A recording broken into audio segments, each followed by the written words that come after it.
ពិតក្នុងមួយជីវិតប្រហែលជាមានតែម្ដងការចាំចងឲ្យបេះដូងរងការឈឺចាប់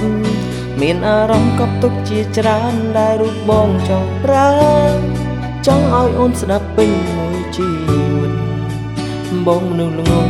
តែងតែលងលងខ្លួនឯងរាល់ថ្ងៃមិនទទួលស្នេហាថ្មីចាំវងមិត្តមនុស្សពីរនាក់បែកគ្នាហើយមិនដេញឡើយមិនព្រមអស់ចិត្តស្រមកស្នេហ៍អតីតសួរថាពេលកន្លងអូនធ្លាប់នឹកបងម្ដងដែរទេចំណែកបងគឺនឹកមាសមេគ្រប់វេលាខំព្យាយាមប្រាប់ខ្លួនឯងថាពួកយើងបែកគ្នា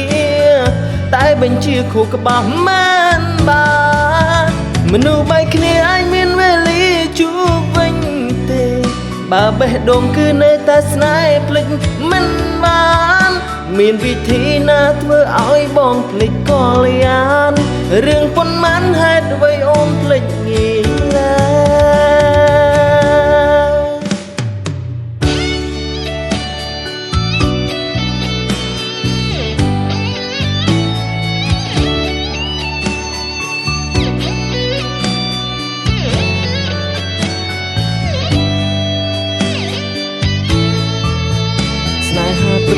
យជីវិតប្រហែលជាមានតែម្ដង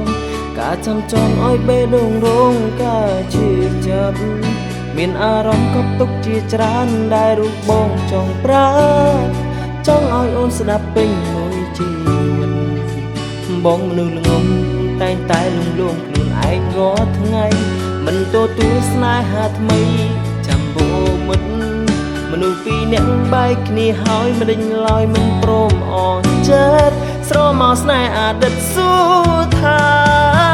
ពេលកន្លងអូនធ្លាប់នឹកបងម្ដងដែរទេចំណែកបងគឺនឹកមាសមេគ្រប់វេលាខំព្យាយាមប្រាប់ខ្លួនឯងថាពួកយើងបែកគ្នាតែបញ្ជាខួរក្បាលមិនបានមនុស្សបែកគ្នាអាចមានវេលាជួបវិញទេបើបេះដូងគឺនៅតែស្នេហ៍ភ្លេចមិនបានមានវិធីណាធ្វើឲ្យបងភ្លេចកលយានរឿងប៉ុន្មានហេតុអ្វីអូនភ្លេចងាយម្ល៉េះ